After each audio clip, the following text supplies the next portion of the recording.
Okay. Well, I want to welcome everyone again to tonight's webinar. We're going to be talking about bears of the Smokies. Now, I do want to warn you on the front end, this is not going to be a photo presentation of different bears showing, oh, this is Marcy and this is Marcy's cubs. This is nothing like that. This is going to be kind of a science educational bears of the Smokies. Talk about how we got to where we are, because we weren't always chock full of bears in the southern Appalachians. And so this is really meant to be an educational tool to learn why we have so many bears in the Smokies. So I want you to sit back, relax. Again, keep the chatter down in the chat box until we call for questions.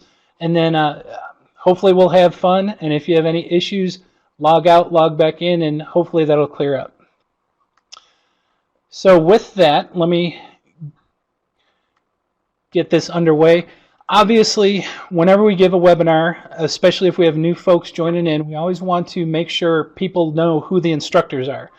And we want to build confidence that the stuff you're learning on these Wildlife for You webinars is really, really good information. So I am one of your hosts. My name is Daryl Radijak. Many of you know me.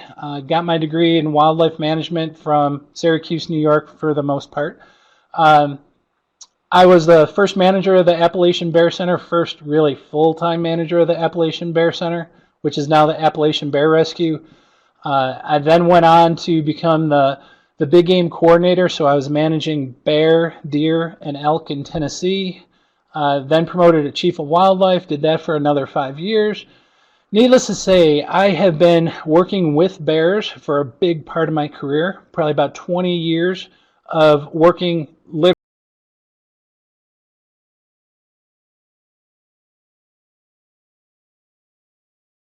literally in the field of bear management. I am one of the presenters today. Another presenter we have is Kim Delosier. And Kim, if you want to introduce yourself, go ahead. Sure. Thank you, Daryl. Good evening to all. It's good to have you guys on board with us here tonight. But anyway, of course, I'm from Eastern Tennessee, around Knoxville, Pigeon Forge area, and went to the University of Tennessee and my degree in wildlife and fisheries science, and luckily had a permanent job in Great Smoky Mountains National Park in 1979, kind of staring me right in the face. So I went ahead and took that job and worked at Great Smoky Mountains for about 32 years, working on, of course, wild hog control was really the first thing that I was kind of involved with, and then got into bears, and that took most of our time dealing with nuisance bears, of how to keep bears away from people and afraid of people and maintain their wild behavior. And then we got into reintroductions, you know, the peregrine falcon, river otter, red wolf, barn owls, elk. Worked on that really till the end of my career, and about 9 years ago too.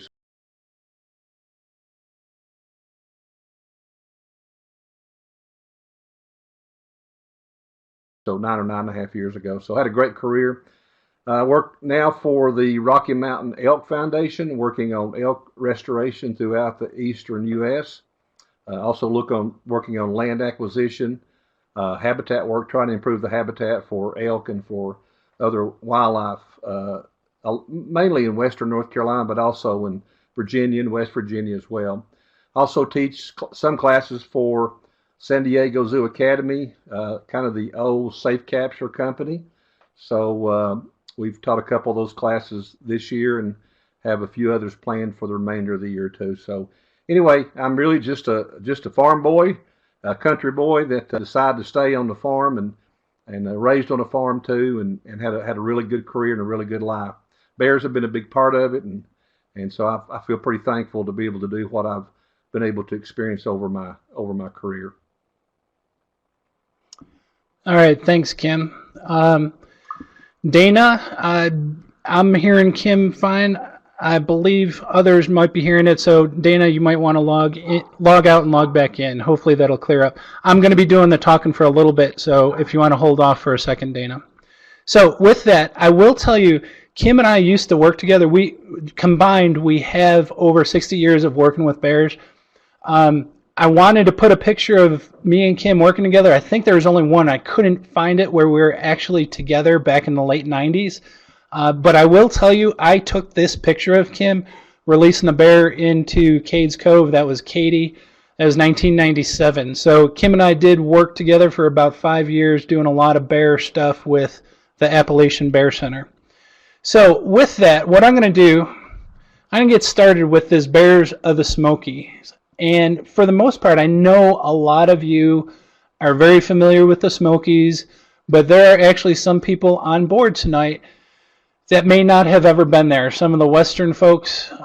So I just want to give a little description as to what area we're talking about when we say Bears of the Smokies. Now, believe it or not, the East Coast also has a mountain chain, nothing as tall as the Rockies right now, but we do have a very, very old mountain chain called the Appalachian Mountains. And at one point they were higher than the Rockies, but they're much, much older, so they've worn down tremendously.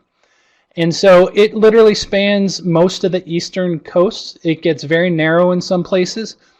But what we're going to be talking about is pretty much the area in the southernmost part of those Appalachian Mountains. This is what most of the people call the Smokies. Now, a lot of people only refer to the park, but a lot of other people refer to the Smokies as the surrounding area in East Tennessee, western North Carolina, and sometimes even northern Georgia. So we're going to be talking about that area and what's going on with bears in that location. Now, if you have never been there, again, I know most of you have been there, the Smokies are absolutely gorgeous.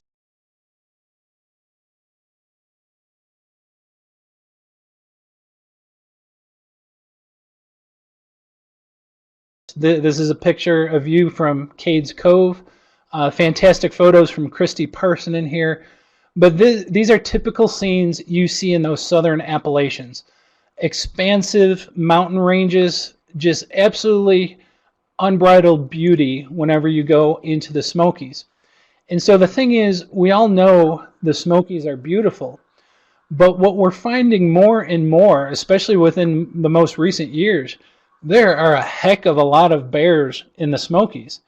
And what we want to do is talk to you tonight about why we have so many bears in that southern Appalachian mountain chain. And so the first thing I want you to understand is, well, believe it or not, there wasn't always a ton of bears in the southern Appalachians. And we're going to go in a little bit of that history because something happened many, many centuries ago, and things changed drastically. And if you couldn't guess, things changed when these folks arrived on the shores of North America. These obviously are the Europeans, Columbus coming over, and then suddenly we have this huge influx of Europeans coming to North America.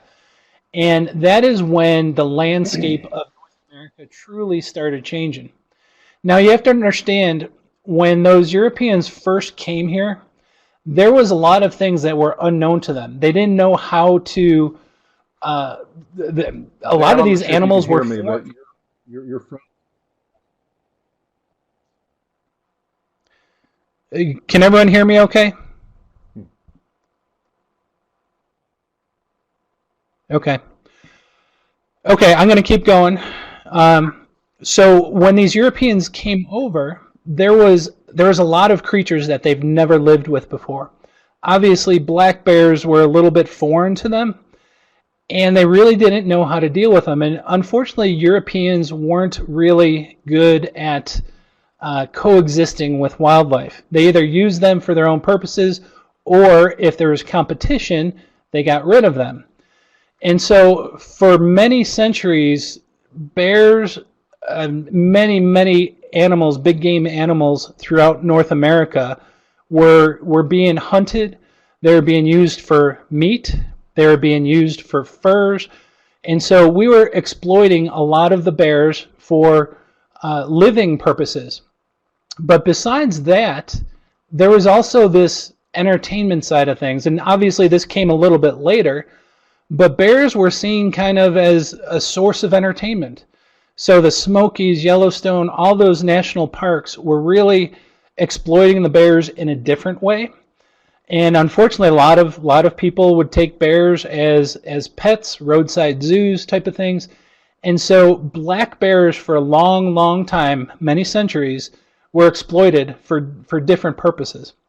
But the problem is that wasn't the worst of the bear problems. Because we were using bears was a bad thing, but what was even worse, and here's where I'm going to quiz you to type something in. Here's an old photo. Can anyone recognize where this location is? If you can't, it's in Great Smoky Mountain National Park. This is an old photograph of Elkmont. Very, very good, Angela. Fantastic. And so people around the turn of the century, 1900, not 2000, but 1900, more and more folks were coming to the Smokies. And it became a destination for not just recreation, but just living in that area. And the more and more people came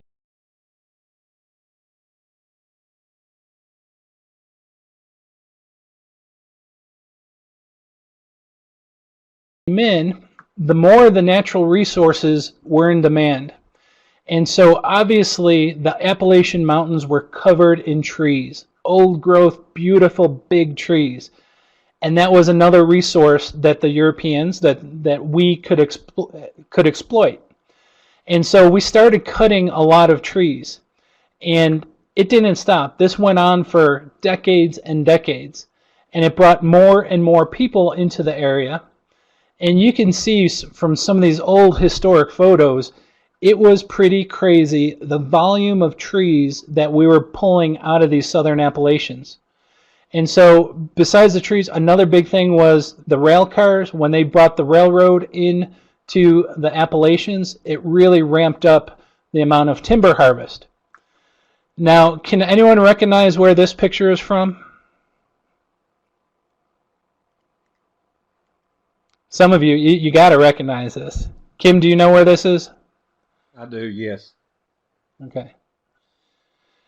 It's Great Smoky Mountain National Park, and I bet you at least half of you have driven on this road.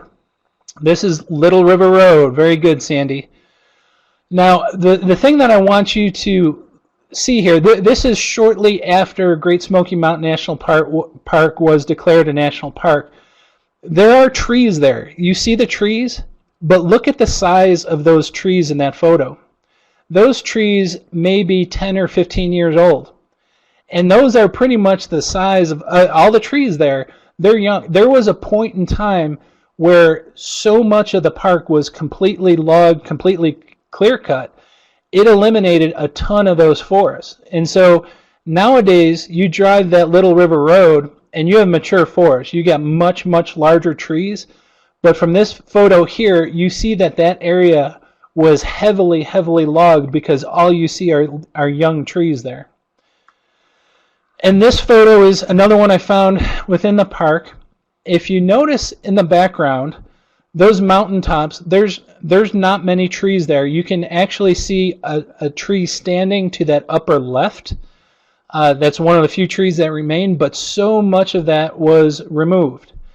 And so that had tremendous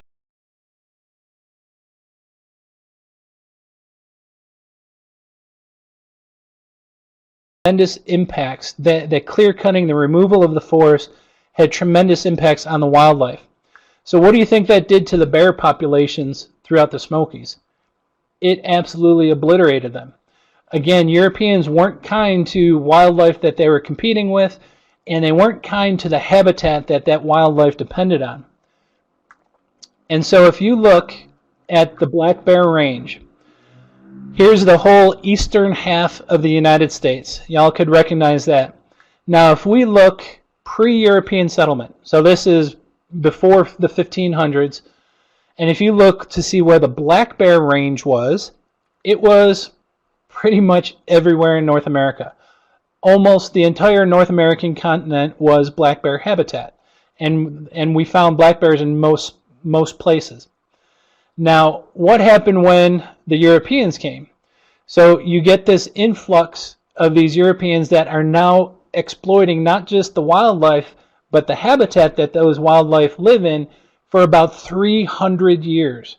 And so it's just nonstop attack on the wildlife that live there. So what did that happen, or what did that do to the bear populations or the bear range? Well, here's what it shrunk down to. You can see that in most of the lowlands, or where there wasn't a lot of forest, that the bear populations were completely wiped out.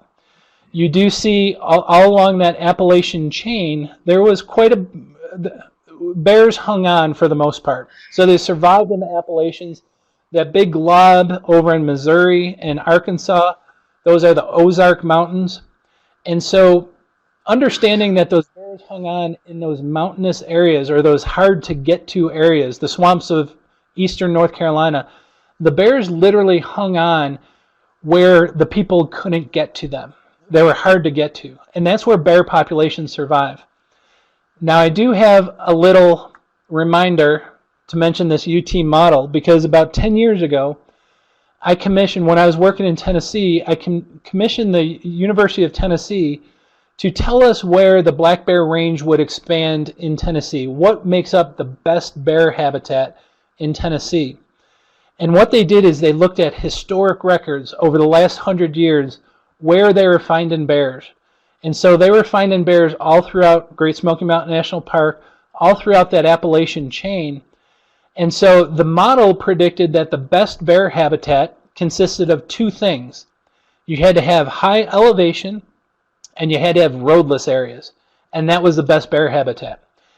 It made sense, but it was also not well designed. Simply put, when bears survive all throughout the state of Florida, where the highest elevation is just a couple hundred feet, that means elevation is not important for a bear to survive. And then regarding roadless areas, you have a tremendous bear population in the state of New Jersey, which is the most roaded state in the nation. So again, bears can live amongst people. So that UT model, which predicted the Smokies being the best bear habitat, it was good, but we knew that there was other things at play within that model. So sorry for that little tangent. I thought it was kind of interesting, though, because bears literally survived in the mountains simply because the people really couldn't get to them as easily as in all the lowland areas or in the plains. That's why that whole portion of North America is wiped out. So what happened in the late 1900s? So when I say late 1900s, I'm talking about 1980 on. Now watch the map and watch the bear range. Here's what's happening for the last 30 or 40 years. The bear populations are literally growing, and the range is expanding. Now, it's not expanding beyond historical, because remember, historical was all of North America, but they are growing in population, and they are growing in the range. The areas that we now find them have long been without bears, but bears are returning to those areas. And so why is that? Why are these bear populations really bouncing back in North America?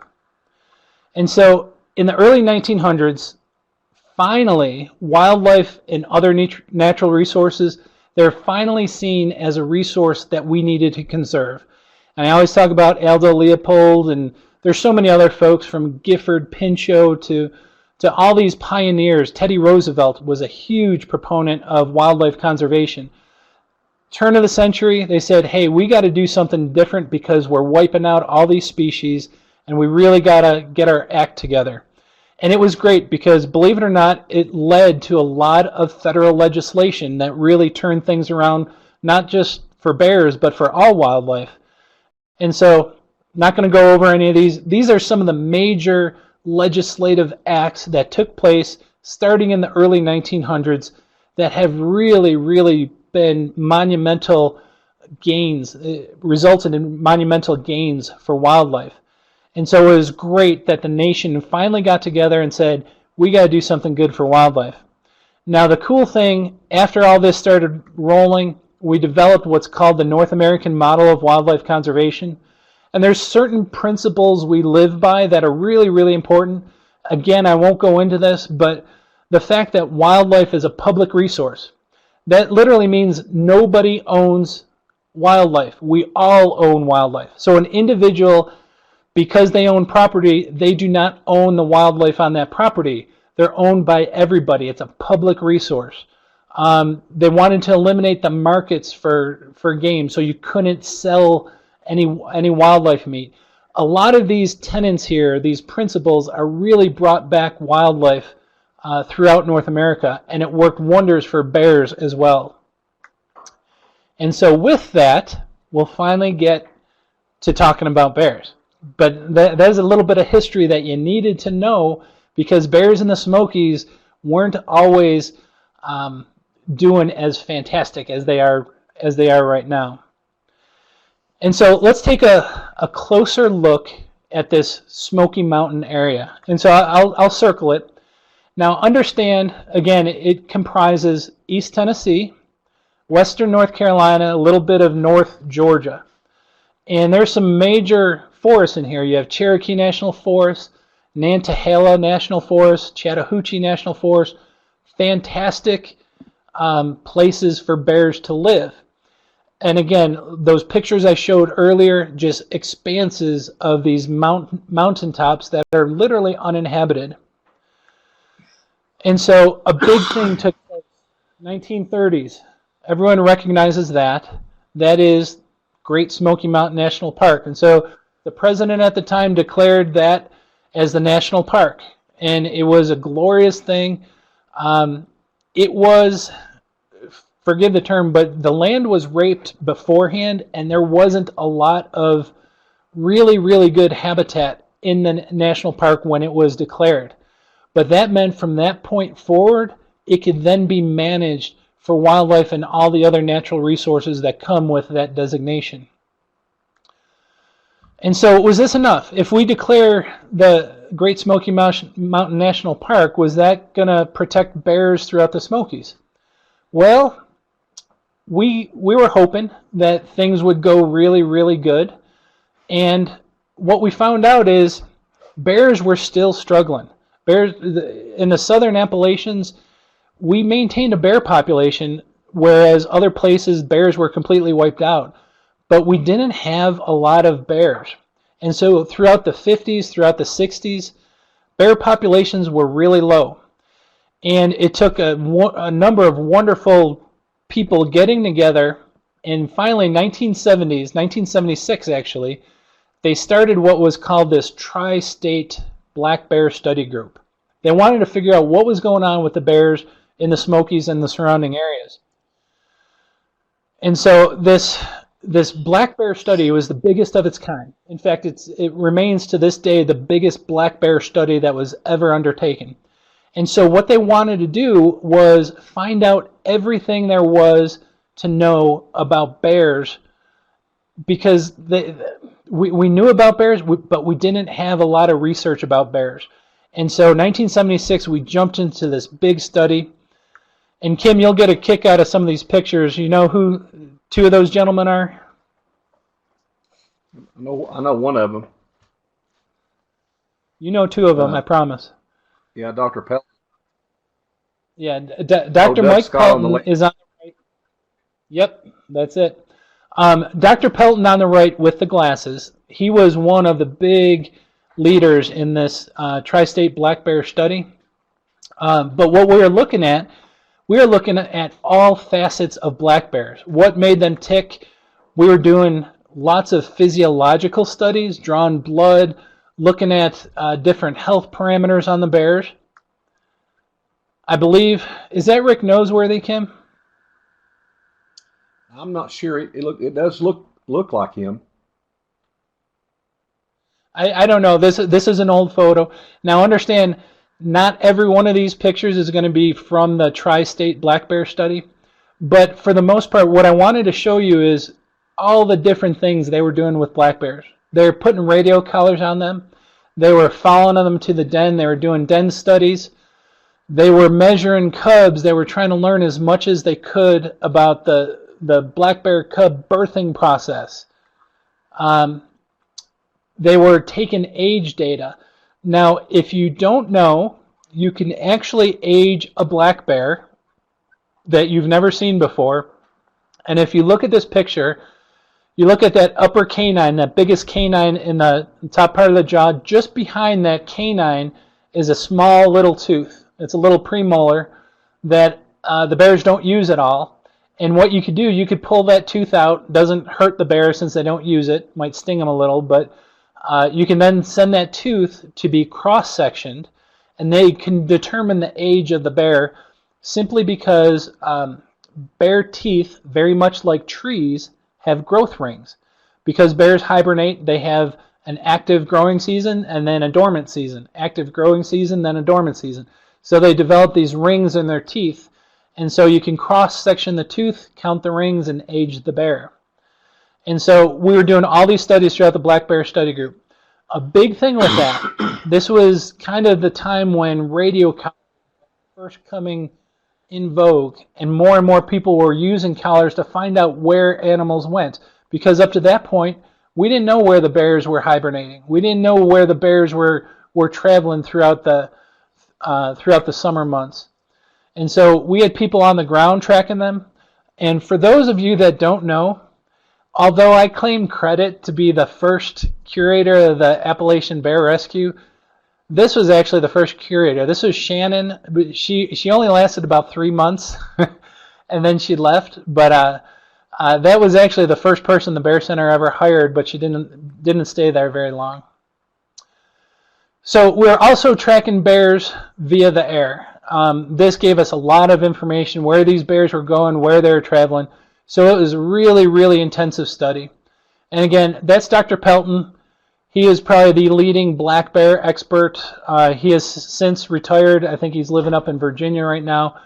But he did so much of his work in the Smokies, literally decades and decades of black bear research. And it's because of him we know so much about the bears of the Smokies. Now, as a result of this tri-state black bear study, this is how old the study was. You can see how old looking this graph is when you still used to do things on those individual slides. But we're gaining data that we never had before on black bears. And one of the tenets of that North American model is you manage by using science. And this black bear, tri-state black bear study that was conducted gave us so much data, so much information that we could then use to better manage black bears. Now, what were the conclusions of that tri-state black bear study? And Kim, I'm going to call on you in just a second. Well, one of the things that came out of it, there's two major conclusions. And again, remember, this is 1970s. There were not a lot of bears in the southern Appalachians. And one of the first things that they deduced, we got to reduce the illegal kills, because they were tracking bears that were suddenly disappearing off the radar. And they knew that there was lots of poaching that was still going on in the southern Appalachians. And so this led to this thing called Operation Smoky. And Kim, I will let you talk about Operation Smoky for as long as you want. Okay, sure, Daryl. Yeah, this was in the late 80s. It was a covert wildlife operation that looked to try to catch people who were selling bear parts illegally, either bear teeth, gallbladders that you can see here in the slide, paws, skulls, just a variety of things, hides and things like that too. Actually, it was going on up and down the Appalachian chain up into Virginia, into Tennessee, and Gatlinburg, western North Carolina. So it was really a covert operation. Also, it dealt with cubs. I think they were marketing cubs as well too. My boss at that time was Bill Cook, and he was involved with the forensic part of the Operation Smoky too. But it was a big operation. When it went down, there was, of course, you can see here the number of people that were arrested too, and it made people more aware that bears were being used illegally and actually were being killed for commercial purposes too. You know, before people used to go in the park, and they actually would guide other people to go in the park to hunt as well too. And so, but Operation Smoky, I tell you what, it really did more than anything else. It created awareness about illegal activity dealing with black bears. It made people more conscious about it as well too, and and people wanted to get involved and wanted to help out. And so a lot of good things came from Operation Smoky. I think probably the Appalachian Bear Rescue was probably one of the products of Operation Smoky, that people realized there was a problem and an issue, and they wanted to do something to try to help. And of course, I think the birth of Appalachian Bear Rescue was one of the things that resulted from that as well too. But anyway, it was a good operation too. It needed to be done. I think a lot of people then realized that all the things that were going on were illegal, and it curtailed a lot of that. It'll never stop all of it. Poaching will always happen. I really think that probably the degree of poaching today is much, much less significant than what it was, let's say, 30 and 40 years ago, and even 50 years ago, too. One thing why people hunted back or poached, let's say, back in the 60s or so and early 70s, our culture was different. People didn't have a lot of things to do at that time. And one of the guys, we've got a book coming out. It's going to be called Halt, Park Ranger. And so we interviewed people who used to poach in the park. And one of them actually got caught. Is a guy that I knew actually got caught. And I said, why did you go in the park to hunt? He said, that's just what we did. On Friday night or Saturday night, we hunted. And if you wanted to hunt bear, you had to go in the park, because there were no bears really any significant number outside the park too. So he said, today kids do things totally different. They have a lot more activities, places to go, things to do. He said that wasn't true back in the 60s or so. Basically, so people either hunted or found something to do, but it wasn't like it is today. So hunting was really part of the culture at that time. And if you bear hunted, the only reasonable chance to ever even get near a bear was to go inside the park. And so that's why we had more people at that time. Darryl, I might back up and say one point about the history you're talking about. The Bohannons were a family who lived in the Greenbrier area, and I knew them before they passed away. And of course, they lived up there too, and it was a rough life. But they said at that time they trapped bears alive, and then actually took those bears down to their farm, and actually kept those things up and fed those bears like they would a pig or a cow or anything else too, and then actually would harvest that animal and use it for food too. So that was the only livestock, so to speak, they had, was actually bears, and that's one of their resources that they actually they utilized too. So it's come a long way as well too. So Darryl, is that really what you want me to cover on Operation Smoky? Oh yeah. I think poaching's always going to happen. But I always say that, years ago, if you wanted to hunt bears, you had to go into Great Smoky Mountains National Park, because there were very few bears on the outside of the park. Well, that's changed right now, as Darryl said. There's bears in the park and there's bears outside the park, so there's very little need for anyone to ever go inside the park. Years ago, they used to go in and camp for 2 weeks, 3 weeks at a time. They would fish and they would hunt. But today, I think that activity probably is not going to happen. People today, there's so much stuff to do. There's so many activities out there for people to get involved with, and a lot of people have to work to be able to make ends meet. And so they don't have the free time now as what they did before. So I don't think poaching really is a big issue like it was back 40, 50 years ago too. Dr. Pelton said that the Smokies population, this was a long time ago, it produces between 50 and 100 surplus bears every single year. He said something has to happen to those bears. Some of them move outside the park. Some of them get killed by other bears. Some of them may die of starvation or injury or a variety of things too. But I don't think poaching today is really significant like it was years ago. Thanks for that, Kim. The one thing I'm going to add regarding poaching is you have to understand, if the bear population, say, is a couple hundred bears, poaching can actually stifle the growth of that population. If they're taking a certain amount of bears and the bear population is relatively low, that could prevent that bear population from growing. Now, fast forward to present day time when there's so many more bears, that poaching generally does not have that much of an impact on the growth of that population, because it literally overwhelms the number of bears that are taken illegally. But it's still an issue, still a problem, not near as much of an issue as it was 40, 50 years ago.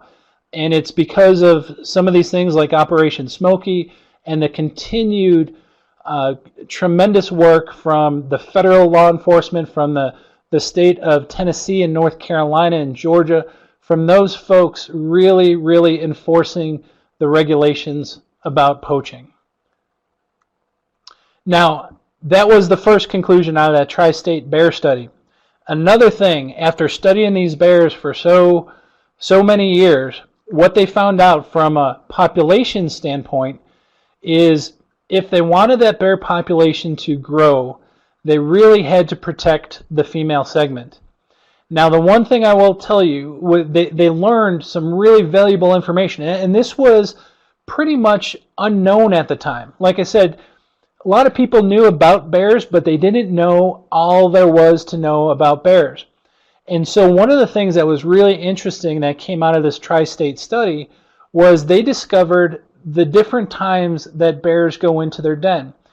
And you've probably heard myself or Kim or any other bear biologist that will tell you that females tend to go into their winter den a little bit earlier than the males. So females, depending on the weather, the latitude, where the geographic area where these females are found.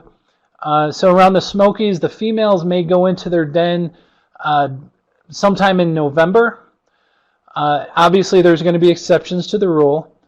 And then they find that the males would stay out a little bit later and go into the den maybe towards middle or end of December. And so that different time of hibernation between males and females really provided the state agencies the information they needed to, and I know a lot of people don't like hunting seasons, but they have been going on for generations and generations.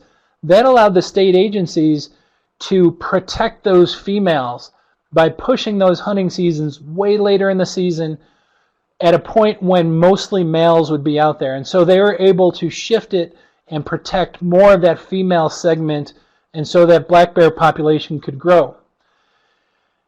And here might be one of the best things that has resulted from that study.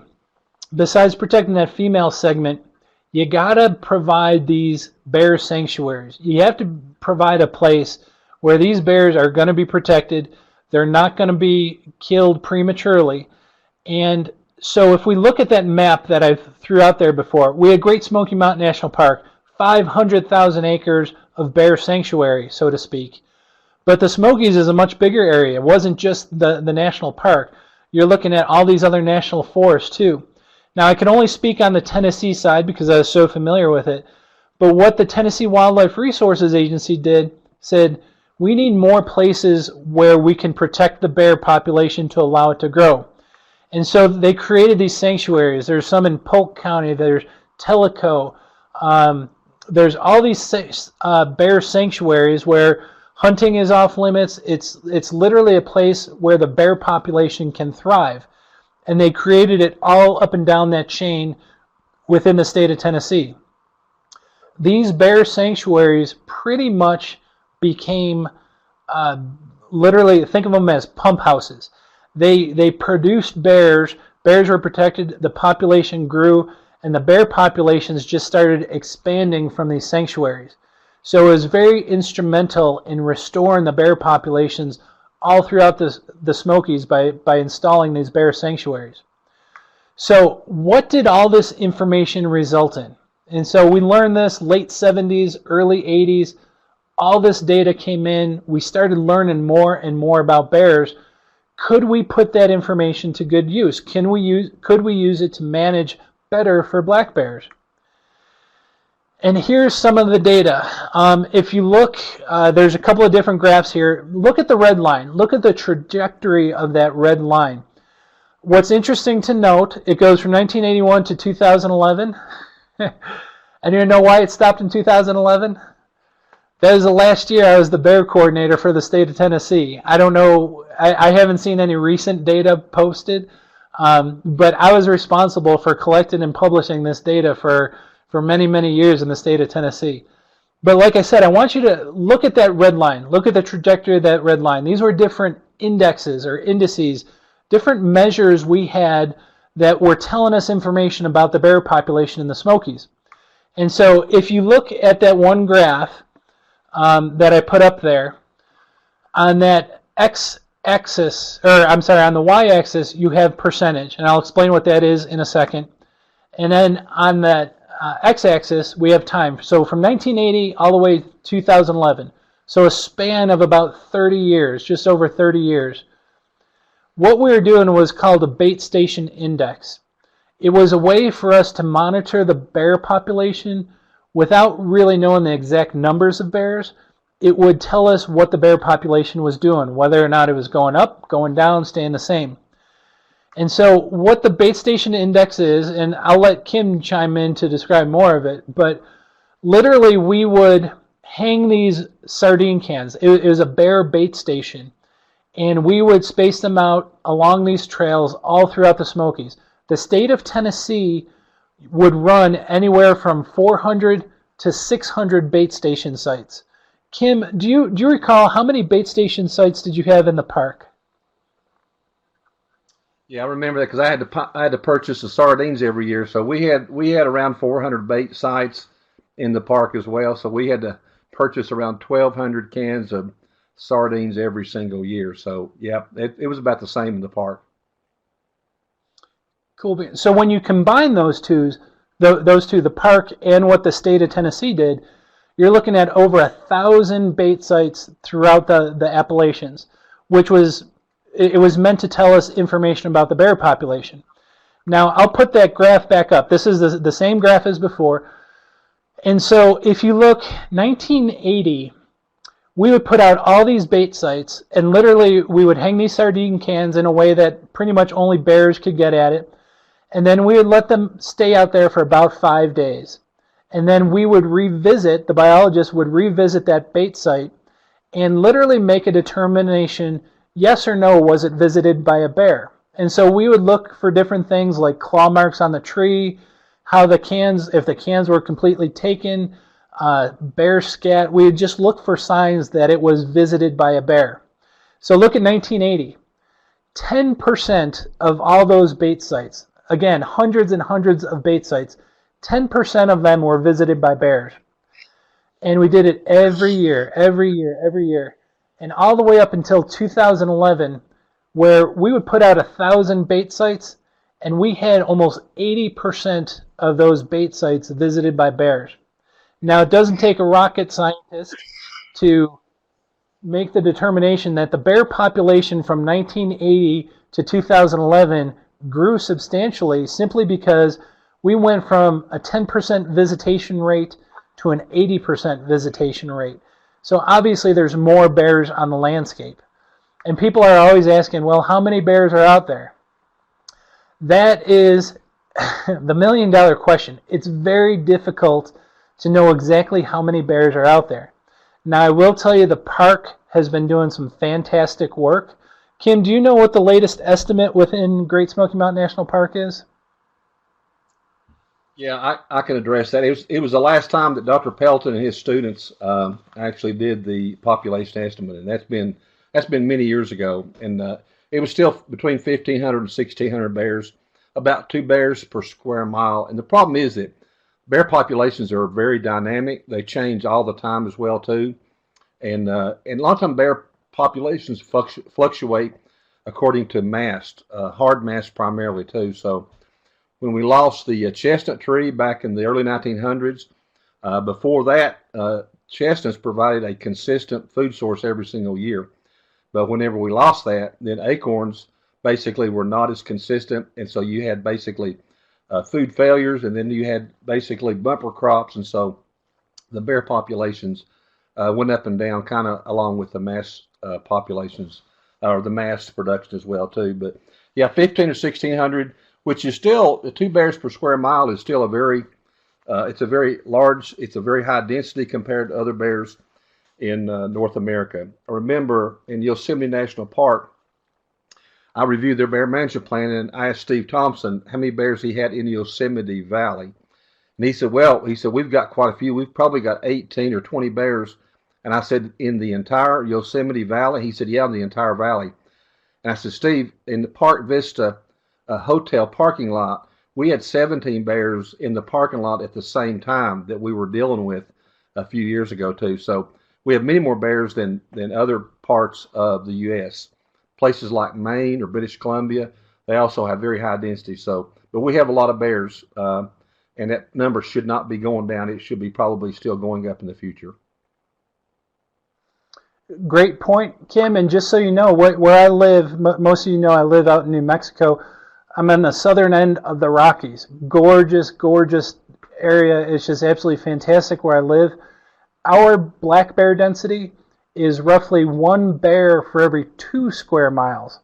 So Kim's, over in the Smokies, it was 2 for every 1 square mile. This is 1 bear for every 2 square miles. So much, much less dense. And a lot of it has to do with the resources available. The eastern United States, much denser, much more lush vegetation that can produce a whole lot more food. And so the western states, trees are much more sparse, so you don't have that massive volume or the biomass of food that's available. And so that really affects the density of bears. Now, Katie mentioned about a collar study about to happen in the next couple of years. Kim, do you know of anything that's going on in the park over the next couple of years? I'm not familiar with it. I think I think Bill Stiver and those guys, they're just completing one right now on nuisance bears too, but I think they've got another one they're starting. Okay. I know around Asheville, North Carolina, which is the backside a little further north, they're doing a lot of collaring studies, again with, I don't like the term nuisance bears, but with some of those bears that are coming into town. If you find any information or if you read about some of the studies that are coming out regarding bears that are in some of these more residential areas like Gatlinburg, it is amazing the data that is collected, because what they're finding, we thought for a long time that the bears that lived in Gatlinburg kind of just hung out in Gatlinburg all the time. And that's not necessarily the case. You could have a bear that's radio collared in Gatlinburg that the next day is up on Mount LeConte. And so they travel quite a bit from the park to different areas outside the park, and they are moving so much more than we ever imagined. It's really quite interesting. Daryl, I might mention that I think before we thought the park being roughly 500,000 acres was a lot of territory, a lot of land too, and it really is. I mean, but it's one of the biggest tracks, of course, that bears have access to. But in terms of bear ranging and moving, looking for new territories or for food, it's a pretty small area too. We've had bears that were caught in Gatlinburg that went over the mountain and that were seen there near Cherokee, North Carolina. And then just a few days, it went back to Gatlinburg. So in terms of bear movements, the park really is not a very big area. It's funny that you mentioned that, Kim, and I don't want to brag, but I'm gonna, because when I lived and worked in East Tennessee, the park, the Smokies, the Cherokee National Forest, the Nantahala, it is breathtaking, absolutely gorgeous. And one of the things that was so interesting, when I brought the Tennessee students out to New Mexico the last couple of years, most of those students are familiar with the Smokies. And when you take the national park, Cherokee National Forest, Nantahala, you combine all those forests that are in eastern Tennessee, western North Carolina, you're looking at about 1.5 million acres. It's a huge expanse. And then you come out here, the forest that I work on now, just the one forest, the Santa Fe National Forest, is 1.6 million acres. And so it's just apples and oranges. When you compare eastern habitats versus western habitats versus all the things that come with it, besides the different types of vegetation, the amount of people that live there and the amount of space that bears have to live, it's literally almost, it's not a different species, but the behaviors and the interactions are so much different because they're living amongst people. It's truly a fascinating topic to get into. Now, I do want to address Lori's question. Lori mentioned about the dips with bear populations. don't necessarily look at that graph, but Lori, yes, 100%. Bear populations are very highly correlated to mass production. And the reason being, y'all know if you have ever taken my hibernation classes, one of the things we talk about is the healthier or the fatter a female bear is, the better she is at giving birth. So she will give birth not only to healthier cubs, but if she's extremely healthy and she has a lot of fat on her, she often gives birth to more cubs. So if there's a really good mass year, a lot of acorn production, all the bears are fat and healthy, you have a lot of these female bears going into the den, and they're coming out of the den with 2-3 cubs. Sometimes they even give birth to 4 cubs. So they're giving birth to lots and lots of cubs when they're healthy because of that acorn crop. Now on the flip side, if you have a bad mass year, or even worse, a couple of years of really bad acorn production, those females are going to be underweight. So when they enter the den, they may completely abort and not give birth at all. They might only give birth to 1 cub. Some of the better, healthier ones may give birth to 2. And so that following year, come springtime, you don't have a lot of cubs hitting the ground. And so the amount of cubs hitting the ground from year to year is truly mast dependent or acorn dependent. And that has tremendous impact on the population of bears that are out there each and every year. Okay, Yeah, with I that, might add, go ahead, Kim. I might add one thing too, that specifically we talk about hard mast or oaks, but probably more specifically is white oak. White oak really is the mainstay for bears on how well they're going to reproduce and survive too. And if there's not any white oaks or very little mass production at all, then most all of the females will not have cubs. And so what happens is the next year there's no cubs. All the females will synchronize, and typically they all will breed. And so then 2 years after that, you can bet your bottom dollar that there are going to be a lot of females with cubs out that year. So that cycle's happened numerous times as well too. It's pretty predictable if we have a food failure. Okay, we are actually in the home stretch. I have a bunch of pictures of bears in the Smokies, because obviously that's the name of this. Here's where I want you guys to ask us questions. What do you got going on? What are some of your questions about bears throughout those southern Appalachians or in the park, or anything that we can help answer? I'll just throw up some pictures from Bob Hotteshell. We all know Bob, or many of us know Bob. Fantastic photographer. Daryl, I might made one comment too. Back when we were talking about the tri-state bear study and the creation of bear sanctuaries, really the purpose of the bear sanctuaries is that bears are a different species. It takes normally a few years for that animal to grow up, to be able to reproduce, and actually to contribute back to the population. So that one animal has to be protected for several years. So that was the whole idea of having a bear sanctuary where no hunting would be allowed, is to protect those females and allow them to grow up, become reproductively mature, and then produce a cub, and that animal could move out to other areas as well too. So it worked really, really well. So, but now there's bears just about everywhere. One of the things that's happened, and it's happened, I've heard people in North Carolina and other Forest Service tracts say that with the high density of bears, your deer population is really, really low now. Of course, bears are very efficient predators, and deer fawns are one of those species that they take advantage of. So a lot of your mountainous areas right now, the deer densities are very, very low, and it's suspect that bears may have a big part of that or contributing factor to that. Okay, Kim, we've got some questions to answer, and forgive me, I'm going to put my old man glasses on because I'm getting old. Dana asked a question about in Sevierville 20, 30 years ago, there was a sign on there about see live bears. Kim, are you familiar with it? I know there was one point, I believe in Pigeon Forge, that had live bears, but they were actually the Asiatic black bears, and so they weren't American black bears, and they could get a permit for those. Do you know how much exploitation took place in the Gatlinburg, Sevierville area regarding American black bears? Yeah, when I was actually growing up too, I remember in Sevierville there was a gift shop there, going from Sevierville in towards Pigeon Forge, and it was the bear was chained up, and people could actually go up and they could buy a soft drink for it, and the guy that was taking care of the bear would actually give it to the bear, and it would drink the soft drink, and everybody would see that as well too. But they did exploit.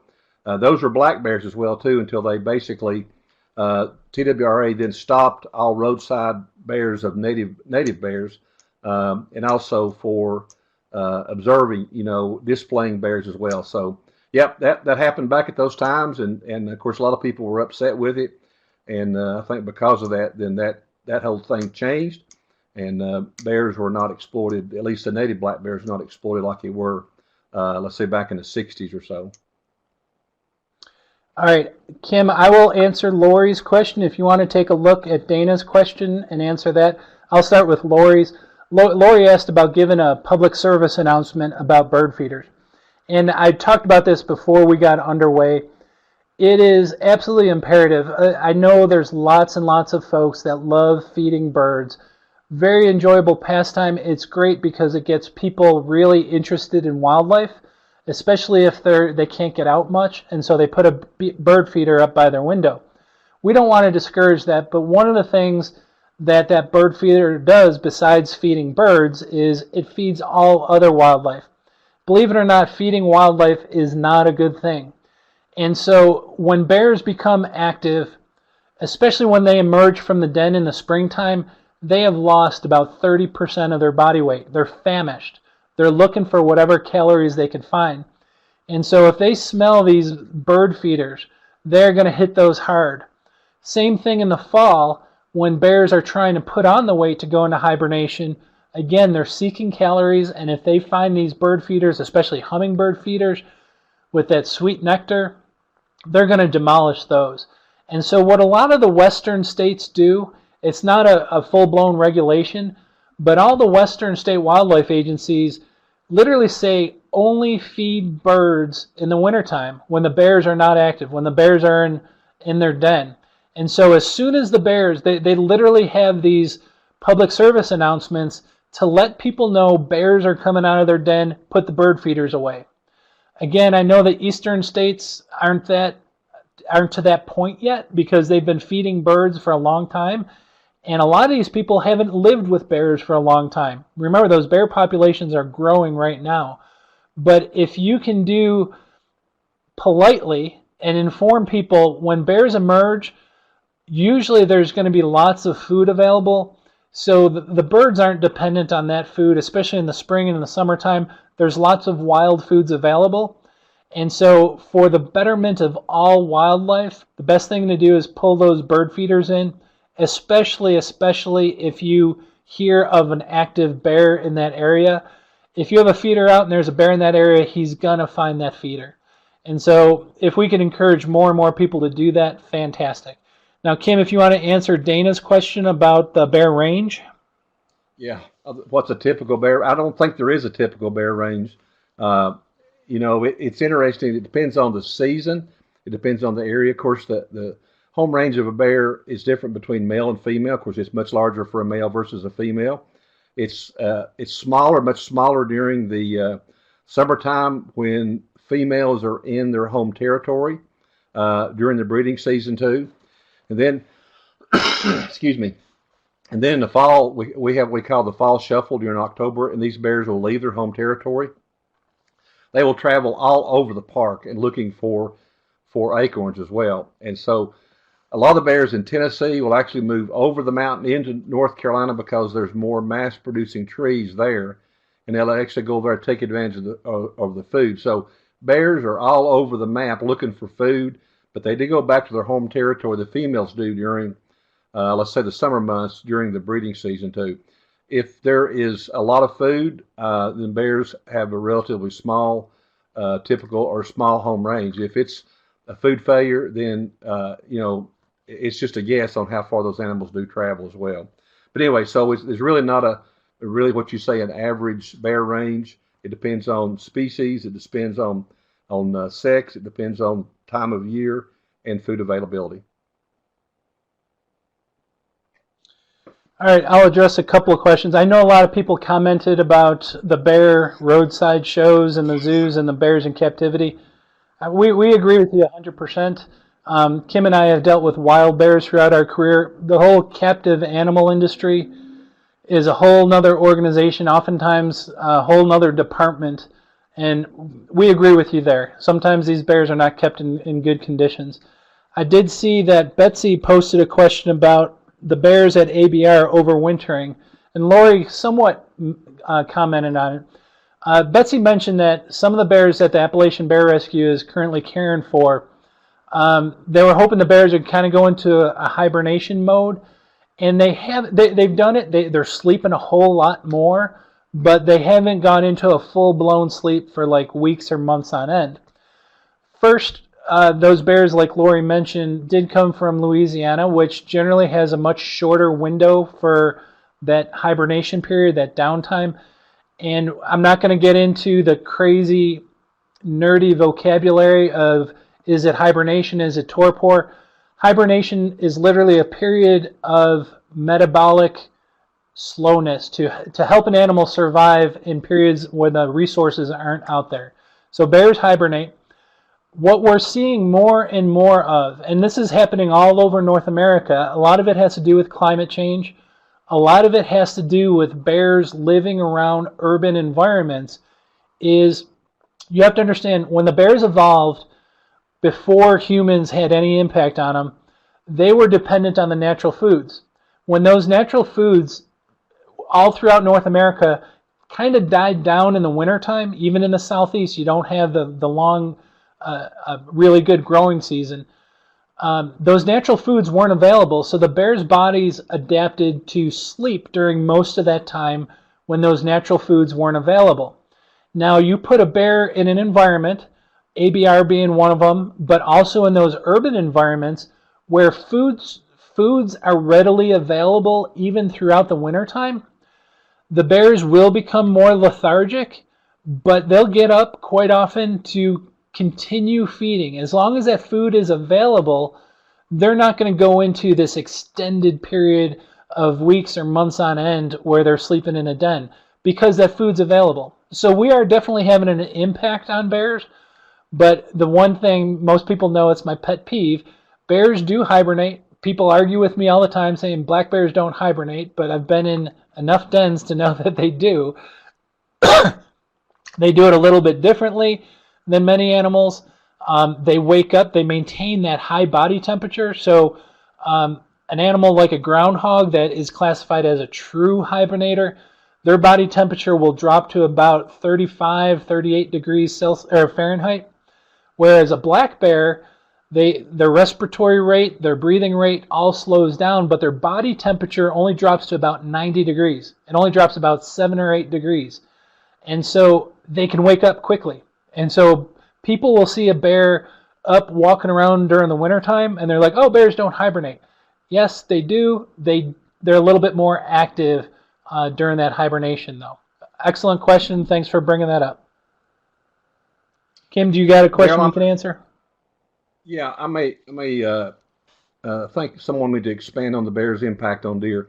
I did mention that bears do impact deer populations, and I can't put numbers on that as well. But it's not just necessarily just bears.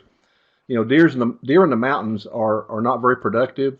The mountainous areas are not very, let's say, high quality areas for raising high densities of deer. So you necessarily will not have high densities anyway.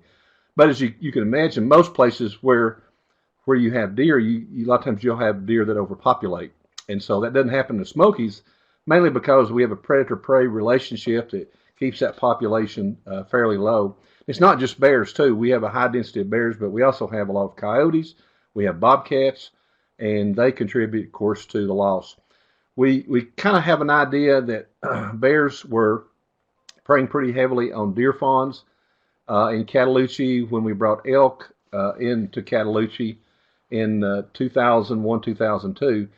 We were trying to get the population of elk to increase, and what was happening that most all the elk calves that were born were being killed by bears or coyotes, but primarily bears. The bears are actually doing grid searches in the fields, looking for these elk calves.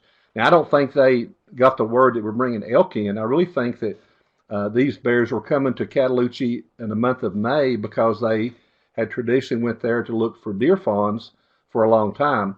And so we had a very big concentration of adult females, which is kind of odd.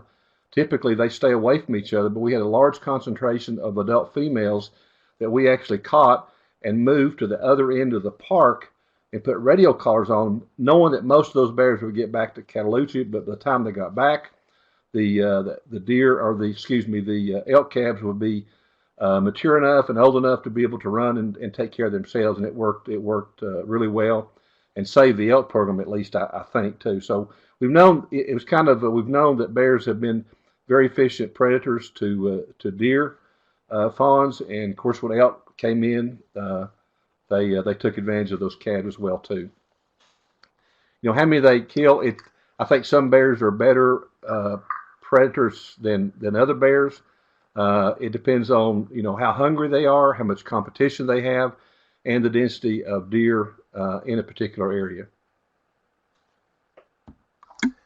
Okay, I'm going to address Katie's question because I talked to a number of people earlier or at a past webinar about den selection and why bears tend to go up in the mountains to hibernate. And it's actually kind of twofold, Katie. It doesn't matter if you're in the east or in the west. It seems like bears will move up the mountains. Not every bear. You're going to have some bears that den underneath someone's house somewhere. But for the most part, the majority of bears tend to move up the mountain to hibernate. And it's a twofold thing. Probably first and foremost than anything is den selection is better a little bit higher up you go. You get some of the larger trees, you get some of the rock crevices, but a big thing when it comes to den selection is not only finding that nice, tight, warm area, but you got to find a place that's nice and dry. So if a bear was to select a den site that is in the lowlands or the riparian area where you could potentially get flooded, that is going to not help the bear at all. If she has cubs, it's going to kill the bear. In fact, there was an orphan cub discovered in the Smokies probably 10, 15 years ago, maybe longer than that. We think the female bear was moving her den site because there's a lot of rain in the area. And she dropped one of the cubs on the trail, and a hiker found the cub and brought it to Sugarlands Visitor Center.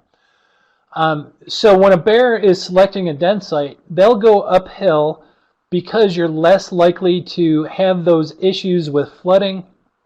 The higher up you go, obviously the water runs off, but you also have some of those mature trees. When you get away from people, conditions in the forest improve tremendously. So you have large trees, you got some of these crevices, you have a whole lot better selection when it comes to den sites. The other benefit to that, and you mentioned it, is when you go up high and the snows come down, people don't go up there. Other animals don't go up there. So a bear that's hibernating higher up in the mountains is not going to get disturbed. If a bear hibernates close to a road or close to an urban area, their hibernation is going to get disturbed more often, more likely to get in trouble, more likely to die a premature death. And so those bears that quote unquote enjoy the peace and quiet because they get away from people, they survive a lot better. So the ones that go higher elevation, generally they go to sleep. You don't hear about them for 3 or 4 months. They come back fat and happy. And so it's just an evolutionary adaptation that has allowed them to survive these lean years, or not the lean years, but the lean months of wintertime. All right. I might add to that. I just talked with the.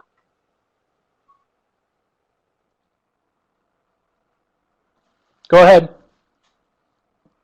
Dale, I might add one thing about the hibernation location stuff. One thing that's unique about bears that hibernate in the Smokies is, you mentioned that too, with the maturing of the forest, you have a lot of cavities, a good distance off the ground. So a lot of these bears will den in cavities up off the ground, or if the tree is hollow, they'll climb up there, go inside the hole and go all the way down to the bottom. And and actually sleep there too. So we have enough mature trees that we have enough hollow trees and holes, cavities in the trees that these bears can find a place to do it. And the reason they do that is just for more protection, less chance of something coming by and disturbing them as well too. So that's kind of unique about bears in the Smokies is a lot of those will den up in trees high up off the ground as well. So some of them will den on a blow down.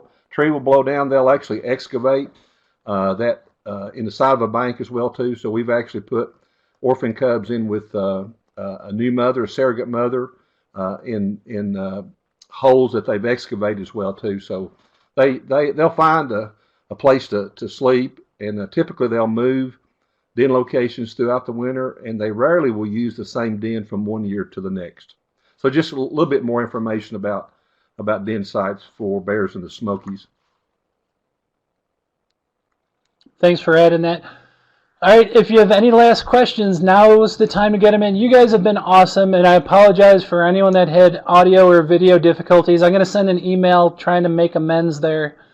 Now, I will tell you, Kim, as you know, besides being an awesome biologist, has a couple of best-selling books available, Bear in the Backseat 1 and 2, available through Amazon. He's working on other books. Kim, if you want to mention the other book that you're working on now. Yeah, as I mentioned, we've got one on halt, and it actually related to kind of what we were talking about tonight. It was really people who used to hunt in the park illegally back in the 50s, 60s, and 70s. And so now those people are old enough right now that they'll tell their story. And so it's really not about killing bears, and that's not what we're trying to do. But it's really more about the cat and mouse chase between people that poach in the park and the rangers after them as well too. So it's really interesting, a lot of things that they went through to be able to try to do that. But anyway, we've got that one coming out at some point. We've got another one called The Wild Man of Cataloochee about Arlie Phillips, who lived like a kind of a wild man over just outside the park in Cataloochee. And then if I don't change my mind, we'll still have a Bear in the Backseat number 3 to conclude that series as well. So that's kind of the 3 we've got in mind, Daryl. And Kim, Dana asked you a question about how does she get signed copies? You can, if you have copies, Sandy, you can mail those to me. I think there's an address in the book. You can mail those to me, and I'd be happy to sign those and send them back to you. Actually, Kim, Dana asked the question, and Dana lives over by you, so I imagine you guys could hook up somewhere to do that. Because Dana, what town do you live in? Because you're pretty close to Kim, I think.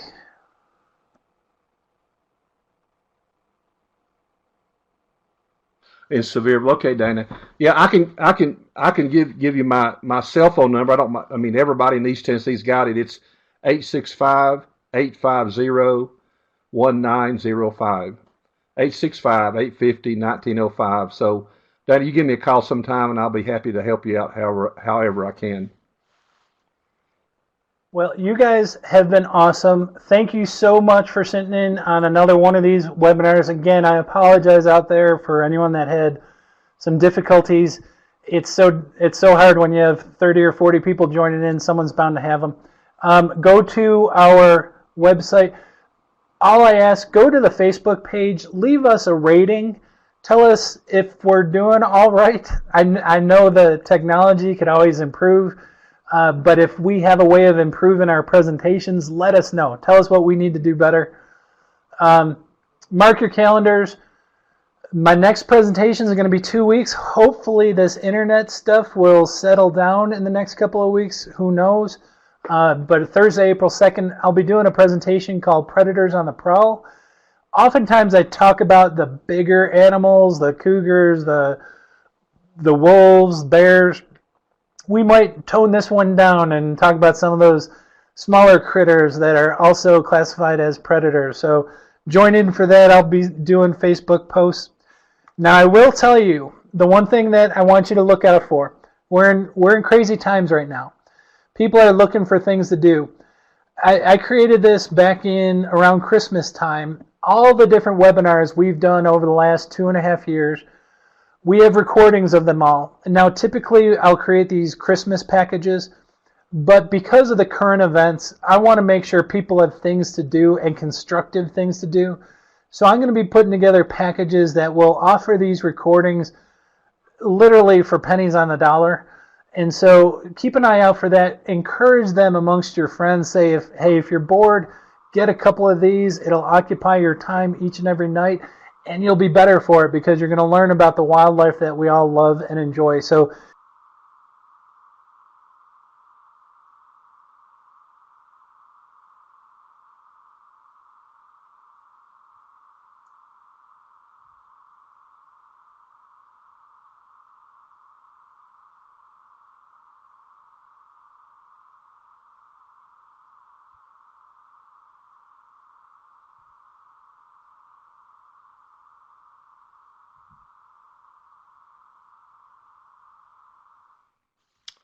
Sounds good. Stay safe out there to everyone. Thanks again.